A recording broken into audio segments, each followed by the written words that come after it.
benda yang keluar daripada keputusan ini adalah sekarang ni ramai nak tahu apakah berlaku. Adakah AFC akan batalkan semua keputusan-keputusan perlawanan yang melibatkan player-player JDT yang terlibat, which is Joao Figueiredo, Hector Havel dan sebagainya, dan juga dua lagi perlawanan yang melibatkan Nepal, Malaysia, Vietnam, Malaysia dalam kelayakan Piala Asia dan sebagainya. So keputusannya adalah sepatutnya lah kalau FIFA dah confirm keputusan ni, tapi benda tu tak akan jadi selagi kita tak settlekan kita punya rayuan yang dilaporkan kita akan buat. Kan? So sejauh mana kau rasa, satu, kita akan terus merayu, apa yang boleh kita expect yang terbaik daripada situasi ni?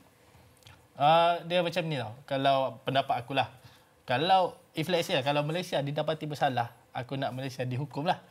Seperti mana yang semua daripada dulu lagi sebenarnya yang kita dah ragu-ragu. Dan for me, untuk peminat bola sepak yang pergi ke stadium untuk first game, player-player naturalisasi ni bermain, aku tengok, wish, dia orang ni too good to be true lah.